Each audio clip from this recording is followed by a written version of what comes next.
Bismillahirrahmanirrahim. Assalamualaikum warahmatullahi wabarakatuh. Waalaikumsalam warahmatullahi wabarakatuh. Saya di sini akan menjadi sebagai moderator, yaitu membawakan debat tentang koin versus cash, yang dimana itu adalah sebuah peraturan yang ada di Pondok Pesantren Al-Islam.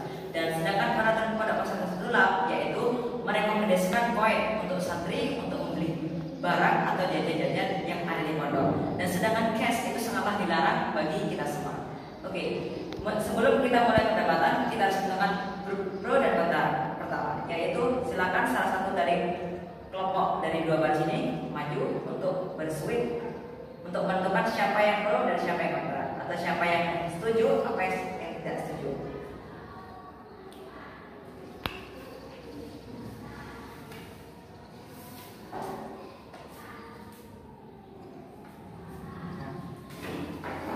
Sudah ditentukan dari hasil tersebut bahwa tim yang sebelah sini adalah tim pro atau tim yang setuju dengan adanya koin atau program yang ada di Pondok Pesantren.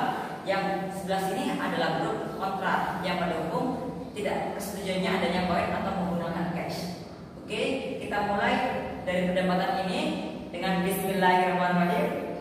Bismillahirrahmanirrahim. Oke, kita mulai debat pertama, yaitu pengeluaran argumentasi dari tim pro atau tim yang mendukung adanya koin. Persilahkan.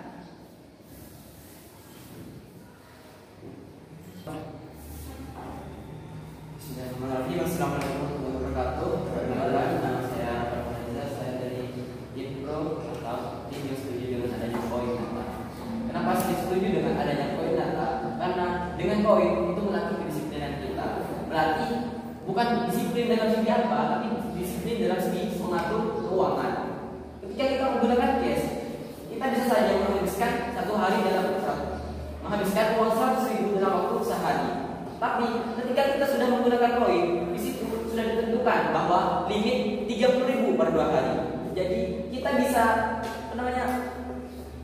bisa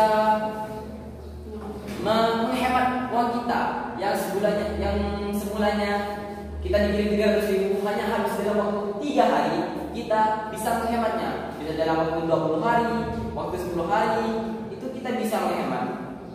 Jadi itulah yang saya sebut dari koin. Karena kenapa? Karena mereka tidak akan kesulitan pada akhir bulan, yang mana di akhir bulan itu tidak ada pengiriman. Jadi mereka bisa menghemat dari waktu-waktu koin yang masih tersisa. Jadi jika mereka menggunakan cash, bisa saja mereka sudah menghabiskan koinnya pada 3 hari pertama atau 5 hari pertama. Mungkin cukup sekian argumen dari saya. Assalamualaikum warahmatullahi wabarakatuh.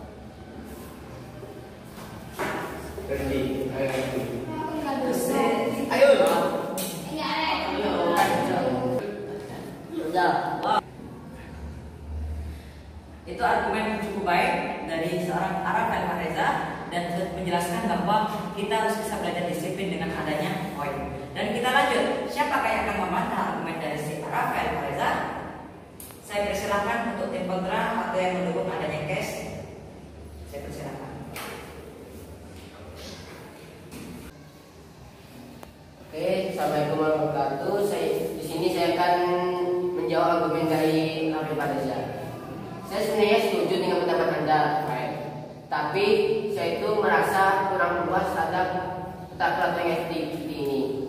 Karena jika seandainya saya ingin membeli sabun, tapi harganya 50.000, sedangkan koin saya itu hanya 30.000, tapi saya pengen beli barang itu, saya butuh banget, perlu. Jadi saya harus menunggu 2 hari kemudian untuk mengumpulkannya menjadi 60 untuk membeli barang tersebut. Karena bisa menambah waktu untuk penggunaan produk tersebut. Oke, cukup sekian argumen saya. Assalamualaikum warahmatullahi wabarakatuh.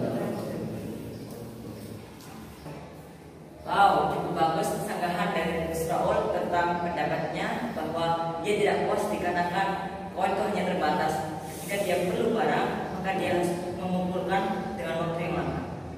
Nah, kita lanjut ke tim pro, yaitu siapa yang akan menjaga argumennya Raul terkait dengan adanya koin ini. Dipersilakan.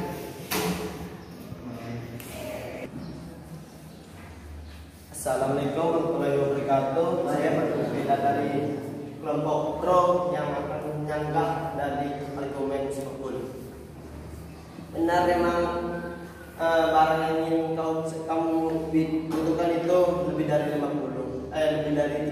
Tapi kamu itu bisa mengambil koin lebih ke petugas koin karena kebutuhan itu tidak untuk jajan kamu tapi bisa untuk kebutuhan kamu yang lebih dari 50. Itu yang koin mengambil 30 dalam 2 hari itu bisa menghemat kita jajan kita yang ada di pondok. Kita bisa belajar hemat dari koin yang 30 per hari itu agar kita bisa hidup hemat di luar sana yang katanya kamu itu boros menggunakan 10.000 per hari di rumah. Kita bisa menggunakan 30 per hari di rumah. Biar kita bisa ingin cepat kaya atau kita harus belajar hemat dari masa ini. Cukup sekian dari argumen saya. Assalamualaikum warahmatullahi wabarakatuh.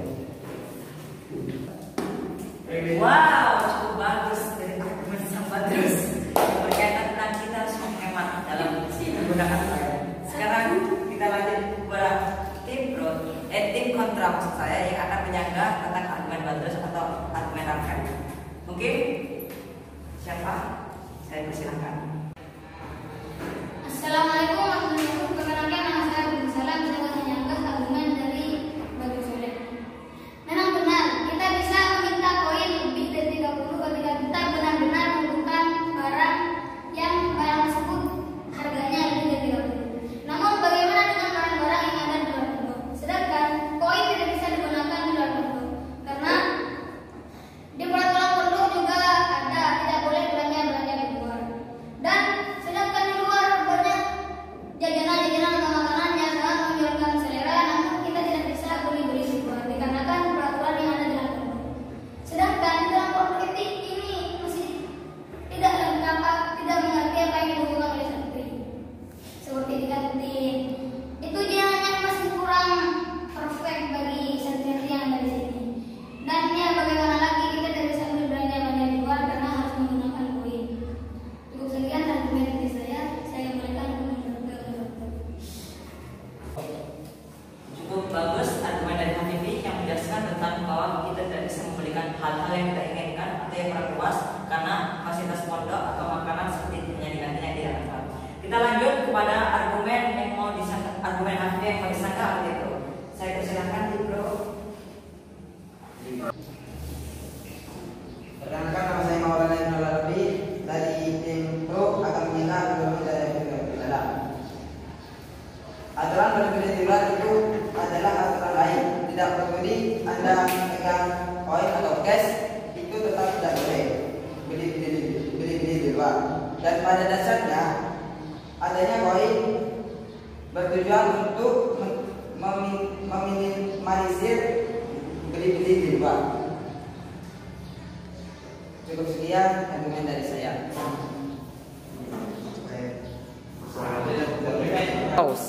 Terima kasih sanggahan dari Robi yang disampaikan adalah bahwa beli-beli luar adalah lain aturan. Jadi kita lanjut kepada tim kontra atau tim yang mendukung adanya guys. Saya persilakan untuk menyampaikan argumen dan menyampaikan argumen dari Assalamualaikum warahmatullahi wabarakatuh. Waalaikumsalam. Saya Muhammad Hadar dari tim kontra. Saya ingin mengajukan argumen baru. Saya tidak suka ada sistem penukaran koin karena cara yang harus dilakukan itu ribet. Harus mengambil dulu kartu identitas kayak di tol itu dan koin dan nunggu bersama hari pada hari itu. Dan saya tidak suka koin karena 30 ribu per hari dan itu kekurangan bagi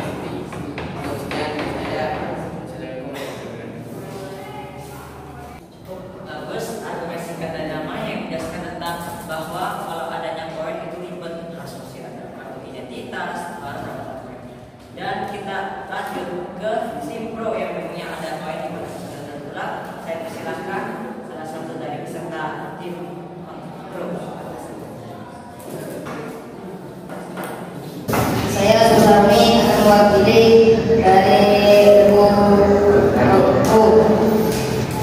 Justru karena itu, ketika kita ingin ya kita harus menyiapkan barang yang harus disiapkan, dan itu akan menjadi salah satu syarat kita untuk menjadi disiplin kedepannya dan bisa mengatur waktu dengan baik dan benar. Sanggahan yang sempat singkat bersama dengan balasan dari tim kontra. Sekarang kita lanjut pada tim pro lagi. Siapakah yang akan menjaga dari seluruh argumen yang telah disampaikan oleh tim pro? Jadi untuk tim kontra saya persilakan. Assalamualaikum warahmatullahi wabarakatuh. Saya dari kelompok kontra akan menjaga argumen dari semua pihak. Saya tidak setuju dengan adanya poin karena kenapa? Karena kalau masih ambil poin itu masih pakai kartu, pakai ini, pakai apa gitu, masih ada administrasi dan lain sebagainya. Apalagi kalau kasusnya adalah masih beli tiket sudah tentunya ada bukan main Pak. Saya tentunya ada 20.000, 30.000, tapi 50.000. Apalagi kalau saya minta bilang sampai berapa dan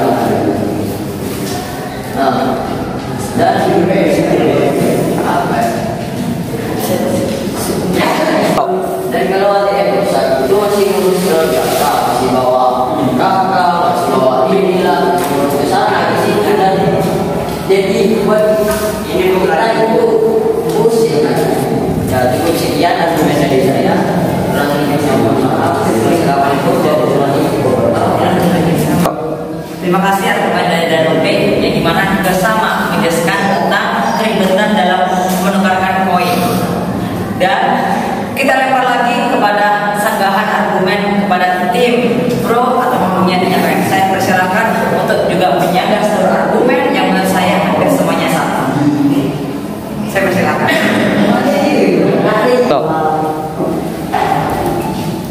Bismillahirrahmanirrahim. Assalamualaikum warahmatullahi wabarakatuh.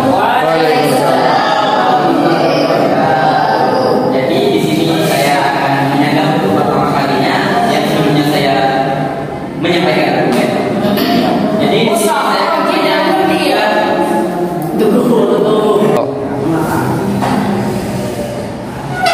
Bismillahirrahmanirrahim. Assalamualaikum warahmatullahi wabarakatuh.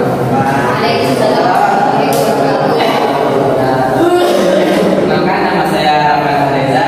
Jadi saya kali ini tampil kedua kalinya setelah yang pertama saya mewakili dari sisi pro untuk menyampaikan argumen, dan sekarang saya akan menyampaikan argumen dari kubu kontra.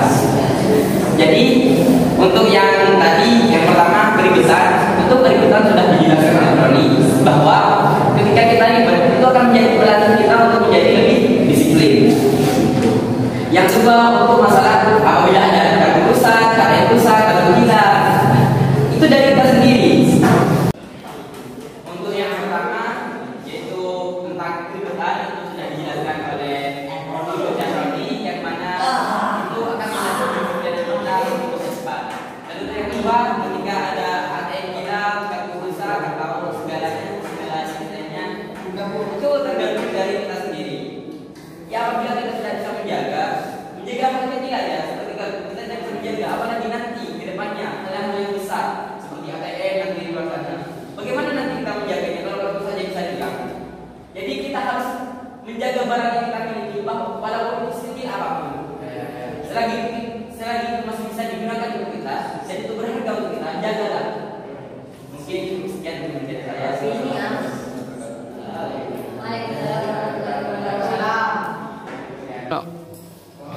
Wow, ya dan Sang Rafael mungkin saya di bawah.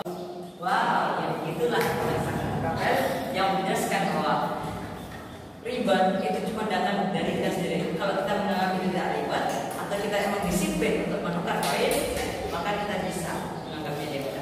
Mungkin ada yang ingin menyanggah tim kontra? Silakan jawab. Jawab benar. Bagaimana? Ya. Bagaimana dengan tim kontra? Iya. Tim kontra. Bagaimana? Ya. Saya persilahkan untuk tim kontra untuk menyanggah sanggahan terakhir. Terima kasih.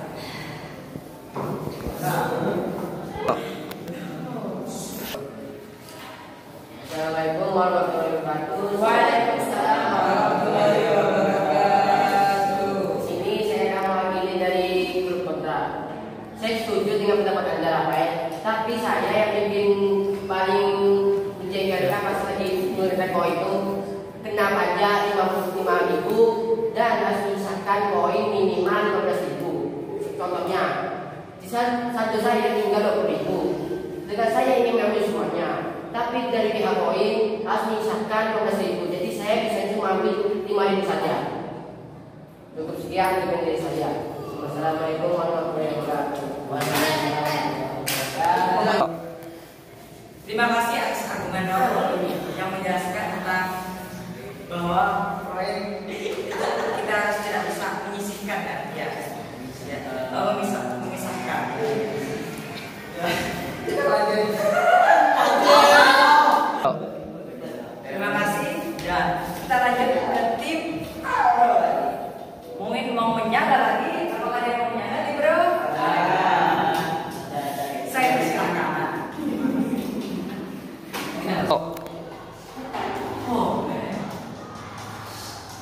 Assalamualaikum warahmatullahi wabarakatuh. Waalaikumsalam warahmatullahi wabarakatuh.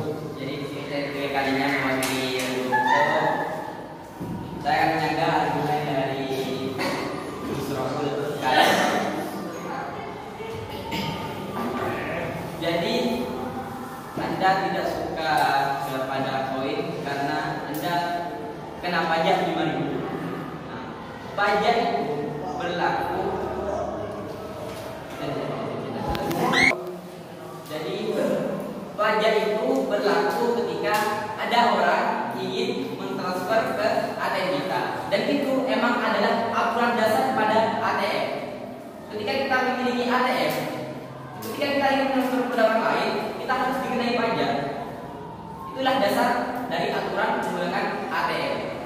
Jadi jika Anda tidak ingin terkena pajak, ya gak usah pakai ATM. Sebenarnya koin di sana nggak apa-apa. Kayak saya punya ATM di sana. Ini saya punya koin di sana. Mungkin itu dari saya. Assalamualaikum warahmatullahi wabarakatuh. Tiga. Wow, mematikan. Nah, sekarang yang menjelaskan bahwa di ATM itu yang maksudkan memerlukan pajak itu ketika ada seorang yang transfer dengan salah satu ATM lain. Nah, kita lanjut. Apakah ATM-nya nggak lebih dari tim kontra? Nah, kalau begitu saya persilahkan untuk mematikan kembali tim Bro ini atau menyanggah dengan argumen yang buat dia. Nah, saya persilahkan.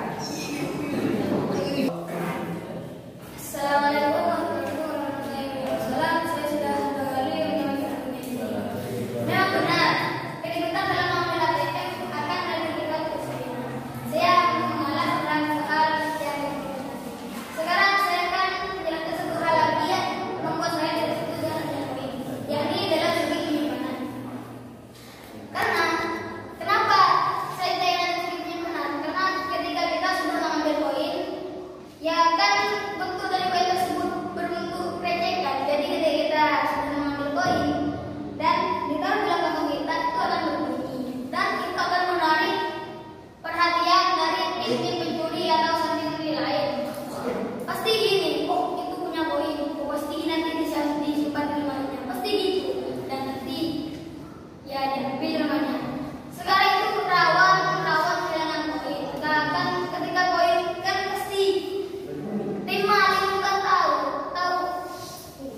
cukup debat sampai sini ya.